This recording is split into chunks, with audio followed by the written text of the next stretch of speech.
یہ شب گزرنے کے بعد کل کی شب ہوگی، اور کل کی شب کے بعد جو شب آنے والی ہے وہ برات کی شب ہے، اللہ اکبر، نجات کی شب ہے، انسان کے لیے مغفرت کی شب ہے، اللہ اکبر، بڑی خوبصورت ترین رات ہے، فیصلوں کی رات، رزق کے تقسیم کے فیصلوں کی رات، بچوں کے ولادت کے فیصلوں کی رات، موت و حیات کے فیصلوں کی رات، دعا کی قبولیت کی رات۔ اللہ کے رسول صلی اللہ علیہ وآلہ وسلم ارشاد فرماتے ہیں، حضرت جبریل نے مجھ سے کہا کہ یا رسول اللہ صلی اللہ علیہ وآلہ وسلم، جب شعبان کی 15ویں شب آتی ہے تو 300 رحمت کے دروازے کھول دیے جاتے ہیں، اللہ اکبر، آسمانوں کے دروازے کھلتے ہیں، رحمت کے دروازے کھلتے ہیں، اور بڑی مشہور روایت ہے، اللہ اکبر، کہ بنو کلب کی بکریوں کے بالوں کے تعداد کے برابر اللہ لوگوں کی مغفرت فرماتا ہے۔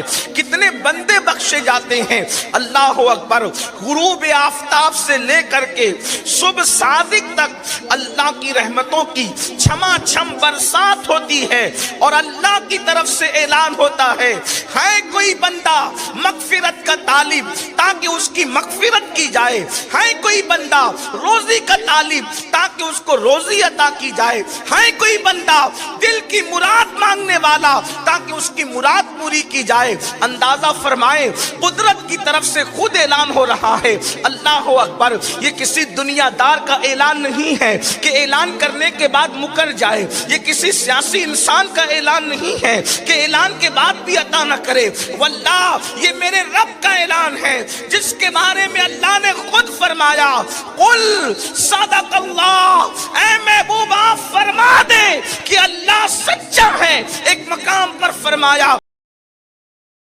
اللہ تعالیٰ وبرکاتہ، امید کرتے ہیں تمام حضرات خیر و عافیت سے ہوں گے۔ اللہ تبارک و تعالیٰ ہم سبھی کو اپنی حفظ و امان میں رکھے۔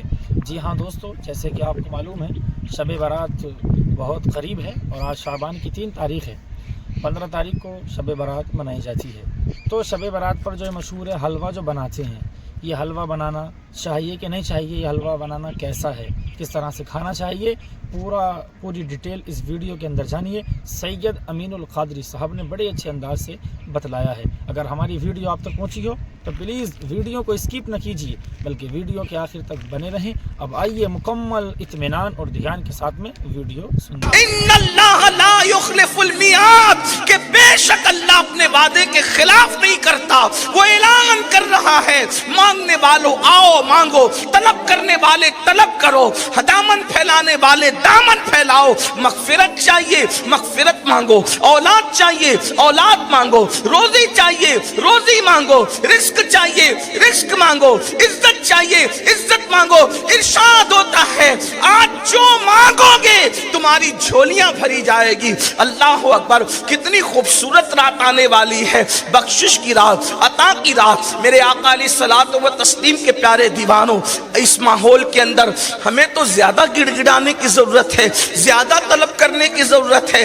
آج کل لوگ پوچھتے ہیں ایسے حالات میں مسلمانوں کو کیا کرنا چاہیے، جبکہ دنیا کے اندر ہاہاکار مچا ہو، دنیا کے اندر طوفان بدتمیزی بپا ہو، دنیا کے اندر جرائم اللہ اکبر گھر گھر عام ہو، کہیں پر دھواں نکل رہا ہو بستی سے، کہیں پر لاشیں بکھر رہی ہو، کہیں پر اللہ اکبر تباہی مچی ہوئی ہو، کہیں پر انسانی خون سے ہولی کھیلی جا رہی ہو، کہیں پر بچوں کی جو ہے وہ آواز چیخ اور پکار سنی جا رہی ہو، کہیں پر گھر سے بے گھر کیا جا رہا ہو، کہیں پر چھت سے بے چھت کیا جا رہا ہو، کہیں پر دوپٹے چھینے جا رہے ہو، کہیں پر آبرو لوٹی جا رہی ہو، کہیں پر انسانی خون جو ہے پانی سے بھی زیادہ سستا ہو گیا ہو، کہیں پر جانوروں کی تو اہمیت ہے انسانوں کی اہمیت نہ ہو، ایسے موقع پر کیا کیا جائے؟ اللہ اکبر، کسی بہت بڑے مفکر نے کہا تھا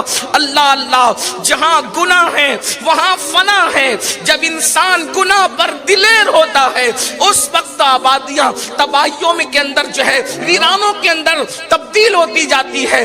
آبادیاں یوں ہی ویرانہ نہیں بنتی، آبادیاں یوں ہی ویرانیوں میں تبدیل نہیں نہیں ہوتی اس وقت تک جب تک کہ گناہ نہ ہو.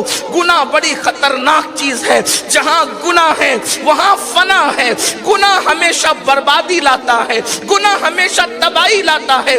تمہیں نہیں پتا اللہ اکبر تم سے پہلے لوگوں نے جب گناہ کیے, لوگوں نے جب جرائم کیے تو آسمان سے پتھروں کی بارش ہوئی. پتھروں کی بارش کس نے کی؟ بہت غور سے سننے کی, خیال کرنے کی ضرورت ہے.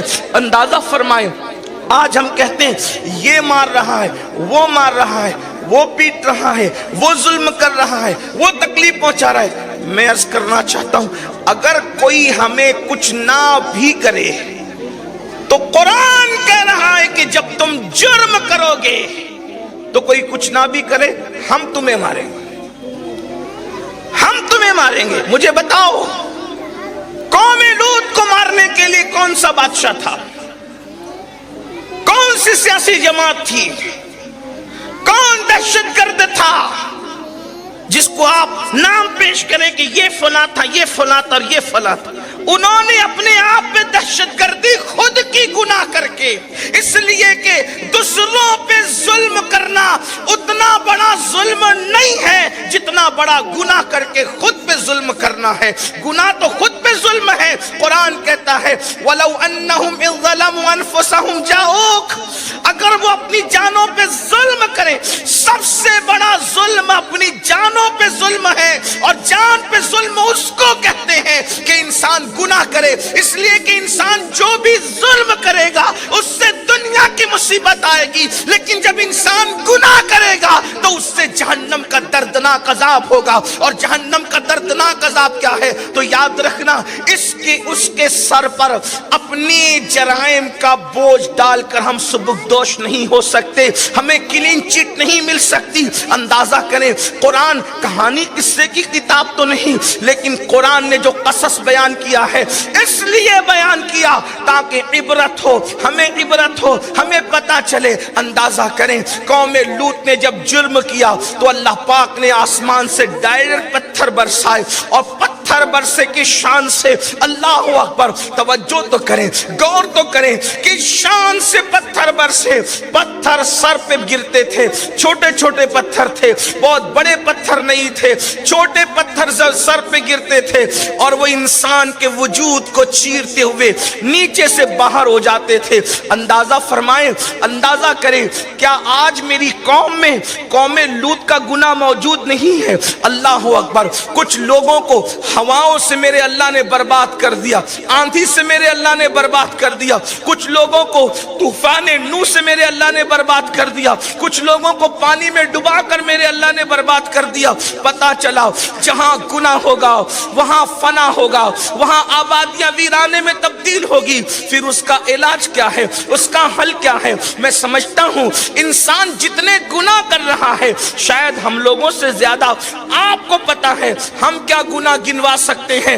آپ کو جو گناہ کے بارے میں علم ہے, اللہ اکبر, قوم لوط کا عمل اس قوم کے اندر موجود, قوم عاد کا گناہ اس قوم کے اندر موجود, قوم سمود کا گناہ اس قوم کے اندر موجود, اللہ اکبر, قوم شعیب کا گناہ اس قوم کے اندر موجود, قوم نوح کا گناہ اس قوم کے اندر موجود. وہ کون سا گناہ ہے جو ہم نہیں کر رہے ہیں؟ یاد رکھنا انہوں نے تو دو چار گناہ کیے اور اس کے بعد ان پہ پتھر برس گئے, ان پہ ہوائیں آ گئی, ان پہ سیلاب آ گیا, ان پہ آندھیاں آ گئی, اللہ اکبر, ان پہ زلزلے آ گئے, ان پہ چنگاڑ آ گئی, اللہ اکبر. کبھی کبھی ان پہ جوؤں کا عذاب آیا, ان پر خون کا عذاب آیا, ان پر دیمک کا عذاب آیا, ان پر مینڈک کا عذاب آیا, طرح ان پہ الگ الگ قسم کے عذابات آتے رہے. لیکن مسلمانوں آج اجتماعی طور پر ہم پر اس لیے عذاب نہیں آتا, اس لیے کہ ہمارے درمیان آمنہ کے لال مصطفیٰ جان رحمت اللہ کے محبوب موجود ہے. اور میرے امام نے اس کو بڑے خوبصورت انداز میں 2 مصروں میں بیان فرمایا. ارشاد فرماتے ہیں انت فیہم نے عدو کو بھی لیا دامن میں, انت فیہم نے عدو کو بھی لیا دامن میں. عیش جاوید مبارک تجھے شیدائیے دوست, ارے ان کی موجودگی تو دشمنوں کو بھی عذاب سے بچائے ہوئے ہیں. اگر تو رسول اللہ کا وفادار ہو جائے, جب دشمنوں کو ان کی موجودگی زندگی بچا سکتی ہے تو حضور کا وفادار ہوگا، اس دنیا میں بھی عذاب سے بچے گا، آخرت میں بھی عذاب سے بچے گا، اس شان سے کہ ڈھونڈا ہی کرے صدر قیامت کے سپاہی وہ کس کو ملے جو تیرے دامن میں چھپا ہو۔ لیکن انسان آئے تو دامن میں، آج انسان حضور کے دامن میں آنے کی بجائے گناہوں کے دامن میں آ رہا ہے، جرائم کے دامن میں آ رہا ہے۔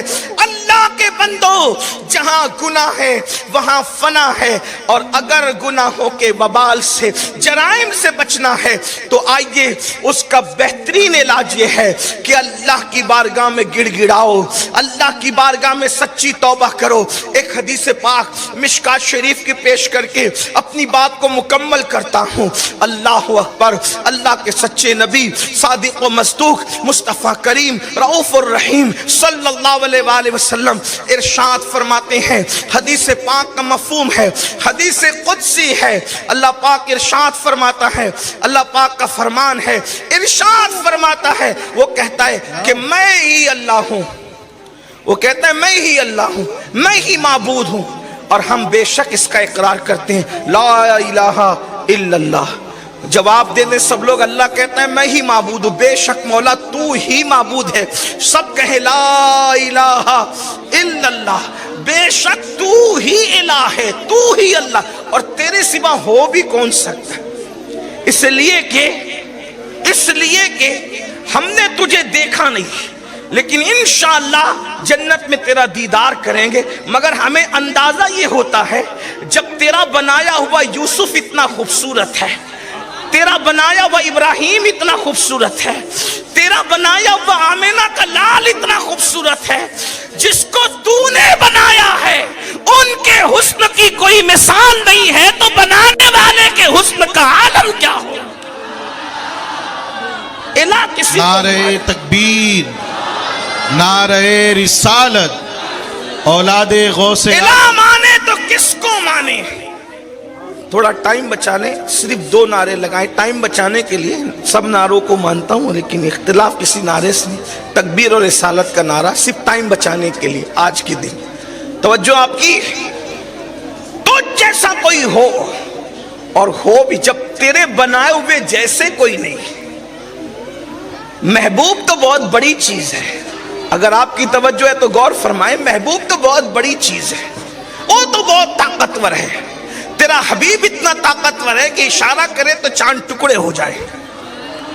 ہم تو لوگوں کو کہتے ہیں لاؤ نا کوئی ایسا پہلوان جس کے اشارے سے کاغذ ٹکڑے ہو جائے۔ بڑے سے بڑے پہلوان سے کاغذ ٹکڑے نہیں ہوتا، بلکہ ایک اشارے سے کاغذ ٹکڑے نہیں ہوتا۔ اشارہ تو دور کی بات، انگلی سے، ایک انگلی سے کاغذ ٹکڑے نہیں ہوتا۔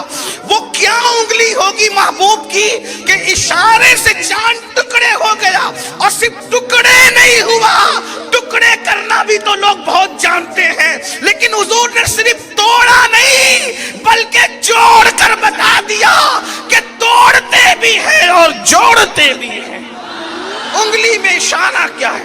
حالانکہ توجہ فرمائے، چھری کاٹنے کا کام تو کر سکتی ہے مگر چھری جوڑنے کا، جو چیز کاٹتی ہے وہ چیز جوڑ نہیں سکتی، اور جو چیز جوڑتی ہے وہ کاٹ نہیں سکتی۔ چھری کاٹ سکتی ہے، جوڑ نہیں سکتی۔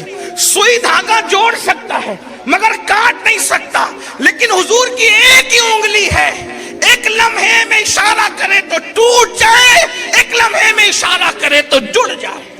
ایک ہی انگلی ہے، کس کی؟ محبوب کی۔ قربان جائیں، جب بنے ہوئے کی یہ شان ہے تو بنانے والے کی شان کیا؟